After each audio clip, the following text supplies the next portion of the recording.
এরপরে প্রশ্ন, কোন ব্যক্তিদেরকে দিয়ে জাহান্নাম উদ্বোধন করবেন?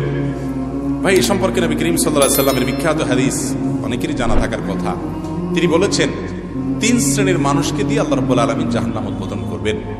তাদেরকে আগে জাহান্নামে দিয়ে শুরু করবেন, সবার আগে তারা জাহান্নামে যাবে। তাদের মধ্য থেকে যে 3 ব্যক্তির কথা হাদিসে আসছে, তারা সবাই কিন্তু দেখতে ভালো মানুষ, আসলে ভালো না।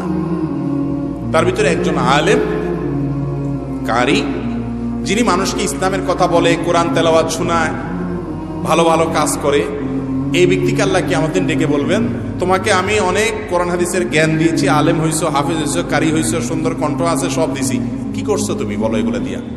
সে বলবে, আল্লাহ আমি কোরআন পড়ছি, মানুষকে শুনাইছি, ইসলামের ওয়াজ নসিহত করছি, আমি আপনাকে খুশি করার জন্য করছি। আল্লাহ বলবেন, না, তুমি মিথ্যা কথা বলতেছো, তুমি আমাকে আমার সন্তুষ্টির জন্য করো না, তুমি করছো মানুষের কাছ থেকে বাবা পাবা, লাইক পাবা, ভিউ পাবা, দুনিয়ার ধান্দায়,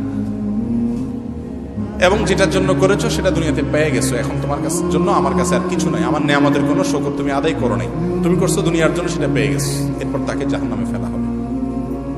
আর আরেক ব্যক্তিকে ডাকা হবে, ডেকে বলা হবে, তোমাকে আমি অনেক সম্পদ দিয়েছিলাম, কি করেছো?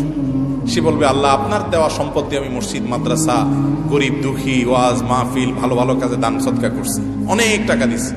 আল্লাহ বলবেন, না, তুমি মিথ্যাবাদী, তুমি এগুলো এজন্য করেছো যে সবাই তোমাকে বাহবা দিবে, দানবীর বলবে, নাম যশ খ্যাতি হবে, এই সুনাম সুখ্যাতির আশায় তুমি করেছো। তুমি আমার কাছ থেকে সন্তুষ্টির আশা হলে কারোর কাছ থেকে কোনো কিছুর আশা করতে না, অনেক সময় গোপন রাখতা, সেটা তুমি করো নাই। অতএব যে জন্য করেছো সেটা দুনিয়াতে পেয়ে গেছো, এখন তোমাকে জাহান্নামে নিক্ষেপ করা হবে, তাকে দিয়ে জাহান্নাম উদ্বোধন করা হবে। আবার আরেক ব্যক্তি, যাকে আল্লাহ রাব্বুল আলামিন শরীরের শক্তি সমক্ষমতা দিয়েছেন, সে হয়তো আল্লাহর রাস্তায় জিহাদ করতে করতে শাহাদাতের মৃত্যু হয়ে দুনিয়া থেকে গেছে, বাহ্যিকভাবে শাহাদাতের।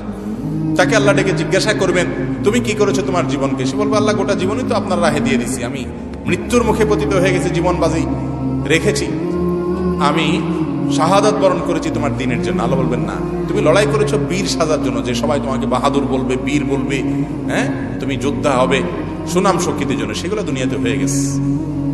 এরপরে তাকে জাহান্নামে নিক্ষেপ করা হবে। এই 3 জন ব্যক্তিকে সর্বপ্রথম জাহান্নামে ফেলা হবে। এখান থেকে বোঝা যায়, আমরা যারা ভালো ভালো কাজ করি, আল্লাহ ভালো ভালো কাজ করার তৌফিক দেয়।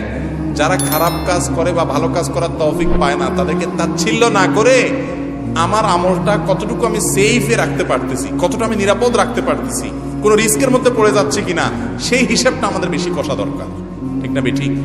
অনেক লোক আছে, নিজে একটু ভালো হলে আর দুনিয়ার অন্য মানুষকে মানুষ মনে করে না, অহংকার করে। অহংকার করার কোনো কিছু নাই ভাই। আমল করার পর সেটা যেন নষ্ট না হয়। বিশেষ করে এই যুগে তো ফেসবুকের এই যুগে, সোশ্যাল মিডিয়ার এই যুগে, ভালো কোনো কাজ করব আর ফেসবুকে সেলফি তুলে ছবি দেবো না, এটা তো হয় না।